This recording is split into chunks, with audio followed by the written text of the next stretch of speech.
We can all agree WWE is kinda embarrassing now. Feels like TKO are treating fans like paying clients instead of passionate wrestling fans. And there's a lot of passion in us. And with everything being so expensive, I paid less for my house. They always make sure to shove these numbers to your face. They're trying to tell you that paying more is actually good for you. Man, these storylines ain't just hitting the same then now forever. Can you at least explain me why is this even happening in this business? Why are you putting ads everywhere? Stephanie's Milkers. I'll talk about how this WWE and ESPN partnership is already hilarious. Did John Cena just call out Triple H, Seth Rollins versus Cody Rhodes, Orton disrespected by WWE, and more in this greatness of wrestling video. And here's Triple H holding a shoe. Beautiful shoe nonetheless, people. How are you guys doing today? Welcome back to the channel. You've been starving for that great one content. Yo, Coco Jumbo been shrinking every day, and I apologize. Now seriously, man, for the first time in decades, I needed to take care of myself. But your boy is back. More content, more Coco Jumbo gains, better than ever before. So let's talk about this WWE and ESPN partnership and what happened at Wrestlepalooza, which failed for the most part.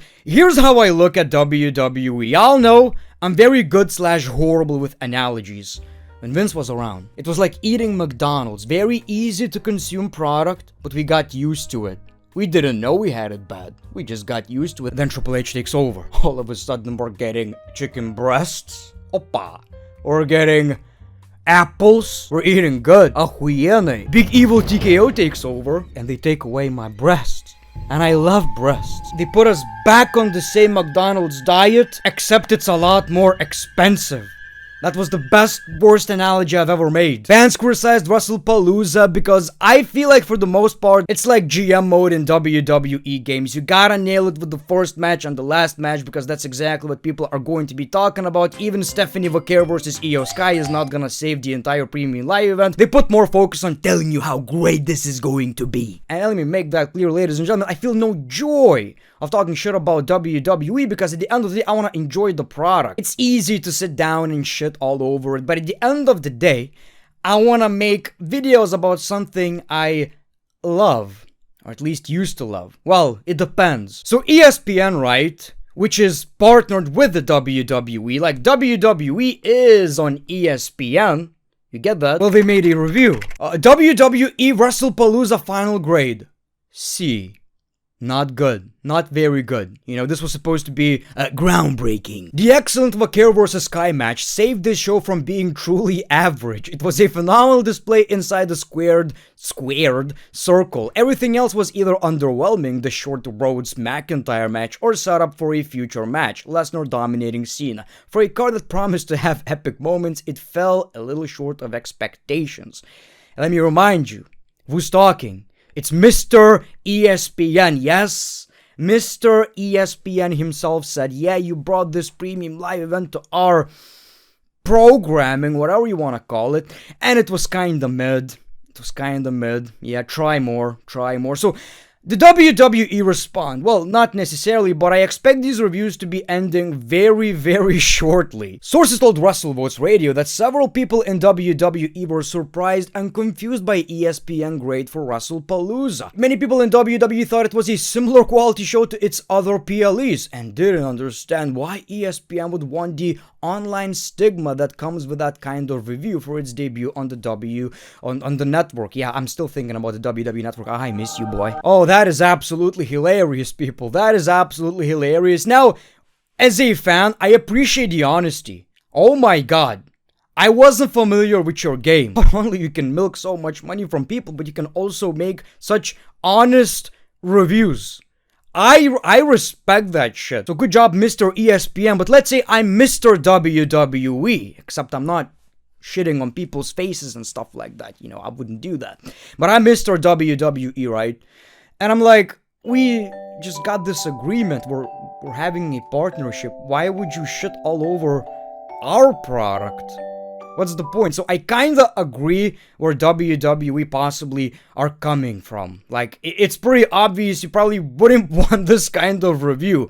You know, but I appreciate that, by the way, because most of the time when you get this kind of shit, it's like, it was a spectacular event with Travis Scott, a lot of celebrities, a lot of highlights and moments. It's this generic bullshit that nobody actually cares about, so at least there's some truth in that. I like that. But can we expect more of that? I really don't think so. I think this was addressed. And before we move into some big news, people, there is more greed in the WWE. I'm not gonna get into it, but fair use, right? You can reuse clips of movies, whatever, TV shows, as long as the video is transformative, you can use that, make money, whatever, you're not getting the same experience. Unless it's wrestling for whatever reason. They're really greedy. AEW is the worst at it. They have some videos of me talking about a video game copyrighted. WWE used to do that all the time, but then, over the past few years actually, they would copyright strike my video, right? And then I would...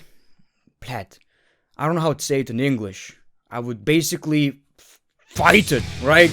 With my bare hands, people. And they would basically say, yeah, you're right. They removed the copyright strike. You can still make your money. The video is no longer blocked. So I was like, okay. And that happened many, many times. But lately, they're copywriting videos from like, I don't know, 5 years ago. My suspicion is that it's AI.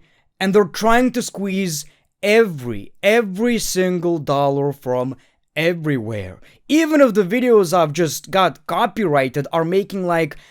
okay, it's a lot of money. Prepare! 20 cents a year. Now that is a lot of money.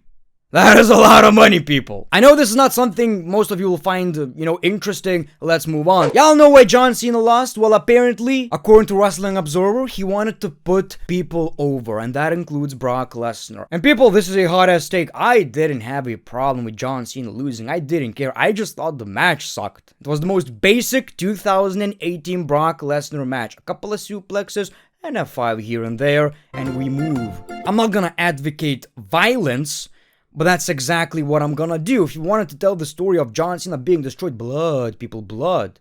Hit him with a fucking elbow. You get the point. Whatever. Then John Cena said, Cena versus Styles. Thoughts? WWE Raw. He did not appear on Raw. I felt clickbaited, catfished people. But I was like, okay, that's interesting. Can't wait for that segment. Cena wasn't there. I did not choose my opponents, but I, even through tough times, always listen to the fans. AJ Styles, are you listening? Better yet, Triple H, are you listening? Hashtag Cena versus Styles. Okay, and many people want to believe, and I wish that was the case, but I'm 100% convinced it's not. Oh my god, John Cena is calling out Triple H. He one of us. He got tired of this shit. Why are you giving him matches against Lesnar, shitty-ass matches, when we could get AJ versus John Cena? Nah, I don't think that's the case. This match was planned before. It's so obvious, I hear them loud and clear. Let's do it. I'm ready. John Cena versus AJ Styles is a match we all want to see. And at Crown Jewel, we will. It's obvious, it was planned, And I'm super excited about the match like everybody else. Like, at the end of the day, this is what matters. This is what we wanted, right? And this is what we're getting. There's no reason to really complain other than the fact that there's no build. There's no build whatsoever. Can we at least get one promo between the two? Like, something, at least, please? Like, we're getting at a point right now with John Cena's retirement tour where basically it's all about nostalgia. Yes, he turned face, that's great, whatever. Doesn't mean you can't have real, legitimate storylines. But if we're going to put the tinfoil hat, right, which is something we always do, we're wrestling fans. But John Cena saying, I do not choose my opponents, but I, even though through tough times, always listen to the fans, is basically John Cena saying, yeah, I'm not actually, they told me to write this, I'm not actually doing this. I told you I never choose my opponents, and now I'm choosing my opponents, but I suddenly want you to know I didn't actually choose my opponent. You know what I mean? Probably not even the case. It's fun to speculate. I'm embracing the side of myself as a wrestling fan. We're all fucking crazy. Let's be crazy. People were getting Cody Rhodes versus Seth Rollins. I legitimately forgot it's Crown Jewel. I thought, oh my god, they're doing another unification, which is a horrible idea. Why would you do it? It never works, and then you split the championships again. What's the point? Whatever. Crazy statistic, people. 0-22 in total matches, obviously with Seth Rollins losing, but people, it doesn't matter. House show matches are not part of canon. Elbows choked. The official one is 3-0. I kinda like the Raw promo. They talked about it. In a way, sure. It's Crown Jewel, not even in Saudi, by the way, and it still feels like filler, which is a t-shirt I need to make at this point. Somebody pointed that out, and like, I do be saying that a lot. But it's interesting because it's Seth Rollins versus Cody Rhodes. It's gonna be a good match. We all know that. Does it matter? Absolutely not. Is it gonna lead to anything else? Probably not. Maybe Survivor Series? We'll see. What's weird though is that the championship is on the line. And I don't really understand that. So is Cody a champion?